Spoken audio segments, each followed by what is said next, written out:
কথায় আছে সৎসঙ্গে স্বর্গবাস, অসৎ সঙ্গে নরকবাস। কথায় আছে ভোলে বাবা পার করেগা।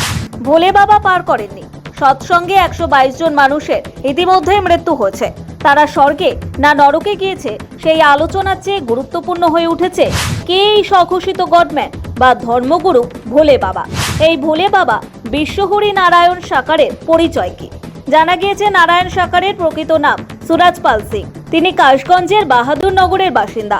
একটি দলিত পরিবারে জন্ম তার। তিনি একদা উত্তরপ্রদেশের পুলিশের কনস্টেবল পদে চাকরি করতেন। পরিচিত মহলে নিজেকে গোয়েন্দা বলতেন তিনি। বছর 10 কনস্টেবল চাকরি করার পরে 2 যুগের বেশি সময় আগে চাকরি ছেড়ে দেন।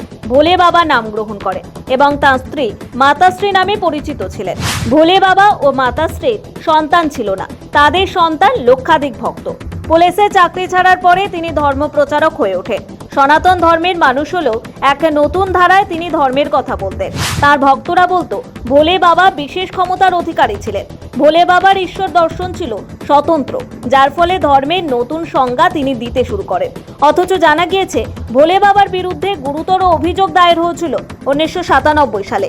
58 বছর বয়সী সুরাজপালের বিরুদ্ধে যৌন নিগ্রহের অভিযোগ দায়ের হয়েছিল, যার ফলে জেলেও যেতে হয় তাকে। জেল থেকে মুক্তি পেয়ে সাকার বিশ্বহরি বাবা নামে ভক্তদের আশীর্বাদ বর্ষণ করে ধর্মীয় মাহাত্ম্য প্রচার করতে থাকেন সুরাজপাল। তবু একাধিক অভিযোগ সৎসঙ্গ ও ভোলে বাবার বিরুদ্ধে আগ্রা, ফারুকাবাদ, এটাওয়াতে দায়ের হয়। এই অভিযোগের মধ্যে যৌন নিগ্রহের অভিযোগও ছিল। পুলিশ বাহাদুরনগর গ্রামে তার খোঁজে যায়। গ্রামের প্রধান নার্গিস খানমের স্বামী জাফর আলী জানিয়েছেন সুরাজপাল সিংদের পরিবারের অবস্থা ছিল আর্থিকভাবে সচ্ছল। গ্রামে 30 বিঘা জমির ওপরে একটি আশ্রম বানিয়েছিলেন ভোলে বাবা। দূর দূরান্ত থেকে ভক্তরা আসত। প্রায় 5 বছর আগে তিনি গ্রাম ছেড়ে চলে যান এবং শোনা যেত তিনি রাজস্থানে আছেন। গত বছর গ্রামে ফিরে একটি ট্রাস্টি বোর্ডের হাতে সম্পত্তি তুলে দিয়েছিলেন ভোলে বাবা। ম্যানেজার সবকিছু দেখতেন। তদন্ত চলছে। এফআইআর হয়েছে। এফআইআরে বলা হয়েছে অতিরিক্ত লোক জমায়েত হয়েছিল। ধর্ম সম্মেলনে প্রকৃত লোক সংখ্যা তথ্য চেপে রাখা হয়েছিল। 80,000 লোকের অনুমতি নেওয়া হলেও 2.5 লক্ষের বেশি মানুষ এসেছিল। কোভিডের সময় ফারুকাবাদে এরকম এক সভায় 50 জনের জায়গায় 50,000 লোক জমায়েত করে অনুষ্ঠান করেছিলেন ভোলে বাবা।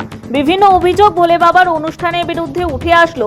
ভোলে বাবার বিরুদ্ধে কোনো অভিযোগ সরকারি স্তরে নথিভুক্ত হয়নি। আর ভক্তরাও ভোলে বাবাকে এত বড় ঘটনার পরে বিন্দুমাত্র দোষারোপ করছেন না। বিনোদ হারিয়েছেন মা, স্ত্রী, কন্যাকে। তিনি বলছেন তাদের যেতে তিনি বারণ করেছিলেন। কেন যে গেল ওরা? ভোলে বাবাকে নিয়ে তার মুখে ক্ষোভ নেই।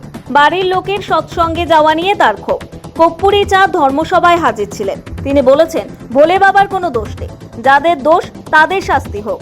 আর তাই ভোলে বাবার বিরুদ্ধে এফআইআর হয় না। এফআইআরে নারায়ণ সাকার বা সুরাজপাল সিং এর বিরুদ্ধে নাম থাকে না। নাম থাকে অনুষ্ঠানের ভোলে বাবার ঘনিষ্ঠ মূল মুখিয়া বা মুখ্য সর্দারের নাম। কর্পূরের মতো উবে গেলেও স্বঘোষিত ঈশ্বর প্রেরিত ধর্মগুরুর সন্ধানে খোঁজ সেভাবে হয় না। তার বিরুদ্ধে অভিযোগ কোথায়? ব্যুরো রিপোর্ট, সময়, কলকাতা।